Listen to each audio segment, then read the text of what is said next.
அதிமுகவுடைய பாஜக கூட்டணி வச்சா பாஜகவுக்கு தான் வந்து ஓட்டு வங்கி பாதிக்கும் அப்படின்னு சொல்றாரு. ஆனா அதிமுக தரப்புல சொல்லும் பொழுது பாஜகவோட கூட்டணி வச்சா எங்களுக்கு தான் பாதிப்பு அப்படின்றாங்க.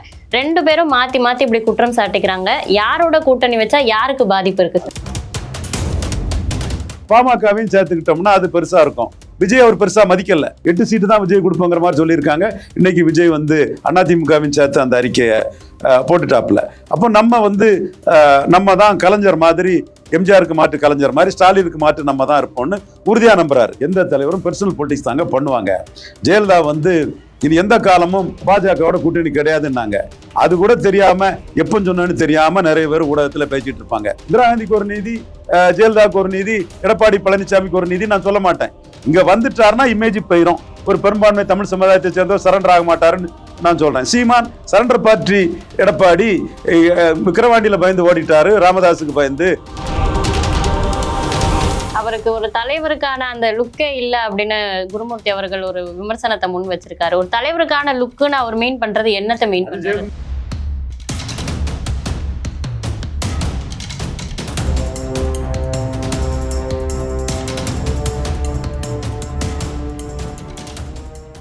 யூ தமிழ் நேயர்களுக்கு வணக்கம். இன்னைக்கு நம்ம கூட மூத்த அரசியல் விமர்சகர் ரவீந்திரன் துரைசாமி சார் அவர்கள் தான் இணைஞ்சிருக்காங்க. வணக்கம் சார். வணக்கம் மேடம். குருமூர்த்தி அவர்களுடைய பேச்சு தான் பெரிய அளவுல பேசு பொருளா மாறி இருக்கு சார்.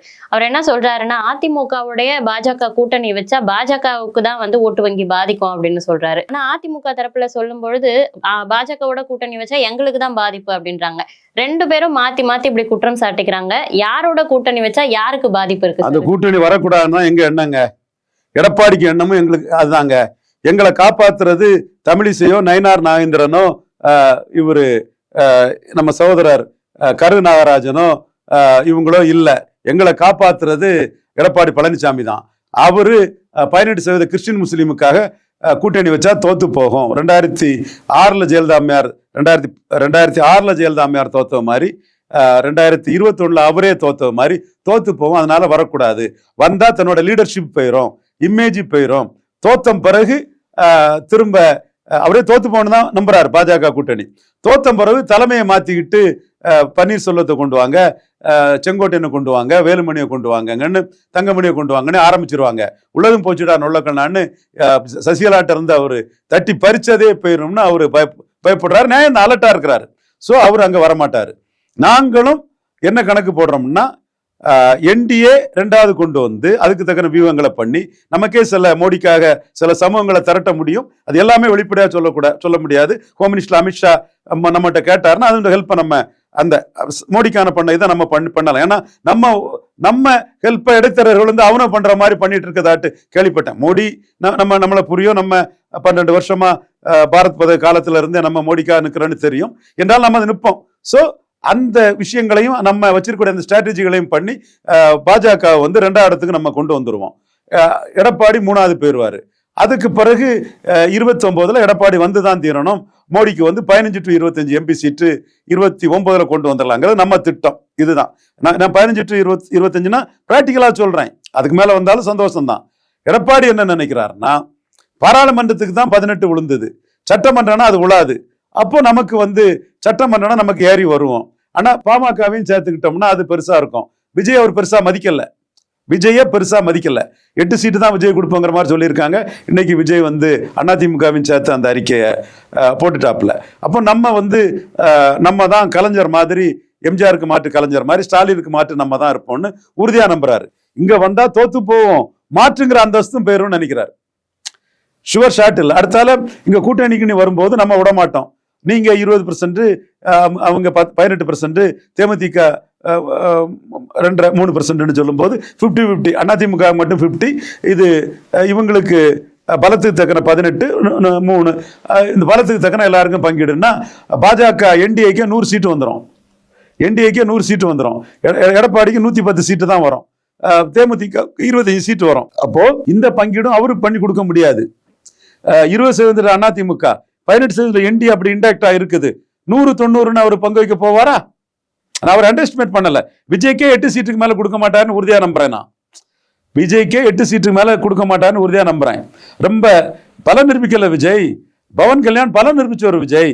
பல நிரூபிச்ச விஜயகாந்துக்கு அம்மா சீட்டு கொடுத்தாங்க, இவருக்கு அம்மா என்ன கொடுப்பாங்க, இந்த மாதிரி தான் ஜெயக்குமாரே பேசுறாரு. இந்த அளவுக்கு இருக்கக்கூடியவர் பாஜக கிட்ட இந்த டீலுக்கு வரமாட்டாரு. ஸோ நீங்க சொல்ற மாதிரி ஐ எம் ஹாப்பி, என் நோக்கமும் அதிமுக பாஜக வரக்கூடாதுன்னு தான். எடப்பாடி பழனிசாமி நோக்கம் மட்டுமில்ல, தன்னோட லீடர்ஷிப்புக்கு தன்னோட பர்சனல் பொலிட்டிக்ஸுக்கு வரக்கூடாதுங்கிறதான்.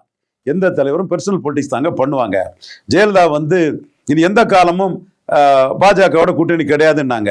அது கூட தெரியாம எப்ப சொன்னு தெரியாம நிறைய பேர் ஊடகத்துல பேசிட்டு இருப்பாங்க. பட் பாத்திமா பிபி சிஎம் பதவியேற்று வச்சதுனால அத்வானிக்கு நன்றி கடனாட்டு 2004 பாஜகவோட கூட்டணி வச்சாங்க. சொன்ன ஜெயலலிதா வச்சாங்கன்னா அவங்களே இல்லாம போன பிறகு அதிமுக இருந்தன்னா போய் என்ன. எடப்பாடி பழனிசாமிக்கு அதுதான். இந்திரா காந்தி அம்மையார் சஞ்சீவ் ரெட்டியை ப்ரப்போஸ் பண்ணாங்க பிரசிடென்ட் ஆஃப் இந்தியாவாட்டு. விவி கிரிக்கு ஒர்க் பண்ணாங்க. சஞ்சீவ் ரெட்டி ஜெயித்தா அவங்க பிரைம் மினிஸ்டரா இருக்க முடியாது. அப்ப சங்கல் சர்வேகளுக்கு தாங்கள் லீடர் ஆகுதுக்கு அதைத்தான் செய்வாங்க. இந்திரா காந்திக்கு ஒரு நீதி, ஜெயலலிதாவுக்கு ஒரு நீதி, எடப்பாடி பழனிசாமிக்கு ஒரு நீதி நான் சொல்ல மாட்டேன். இங்க வந்துட்டாருன்னா இமேஜ் போயிடும். ஒரு பெரும்பான்மை தமிழ் சமுதாயத்தை சேர்ந்தவர் சரண்டர் ஆக மாட்டாருன்னு நான் சொல்றேன். சீமான் சரண்டர் பார்ட்டி, எடப்பாடி விக்கிரவாண்டியில பயந்து ஓடிட்டாரு, ராமதாஸுக்கு பயந்து, ஈரோடு கிழக்குல டெபாசிட்டுக்கு பயந்து ஓடிட்டாரு. இப்போ பாஜக சரண்டர் ஆயிட்டாருன்னு சீமான் நின்று அடிச்சு பெரிய அளவுல ஜம்ப் பண்ணி ஏறி போவார். சீன மூங்கில் மாதிரி அவருக்கு வளர்ச்சி இருக்கும். இப்பவே எடப்பாடி பழனிசாமி பலகீனப்படுத்தி தான் ஜெயலலிதா அம்மையார் இருக்கும்போது ஒரு சதவீதத்தில் இருந்தவர் 8.2 வந்திருக்காரு. ஐயா, மத்திய அரசையும் மாநில அரசையும், மத்திய அரசின் துணையின்றி மாநில அரசையும், மாநில அரசின் துணையின்றி மத்திய அரசுடைய போல்டான லீடர் வட தமிழகத்தில் சொல்வாக்குள்ள சி.வி. சண்முகமே உங்களோட பெரிய போல்டா தெளிவா நின்று ஒரு கட்சி தலைவரா சீமான் எதுக்குறனால தான் வளர்ந்துட்டு இருக்காருயா. சோ அது சீமானுக்கு பெரிய வளர்ச்சியை கொடுக்கும். அப்ப இதெல்லாம் வேண்டாங்கிற ஒரு முடிவுக்கு எடப்பாடி இருக்கிறாரு.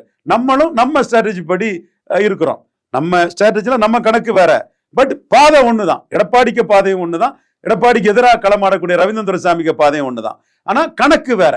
அது எந்த கணக்கு சரியா வருதுன்னு மக்கள் தங்கள் கணக்கை முடிக்கட்டு நம்மளும் களத்துக்குள்ள இருந்து விளையாடுறோம். குருமூர்த்தியும் இன்னைக்கு நம்ம கருத்தியலை பிரைம் மினிஸ்டர் சந்திச்சுட்டு பேசுறாருன்னா குருமூர்த்திக்கு நம்ம பாராட்டுகளை தெரிவிச்சுக்கிறோம்.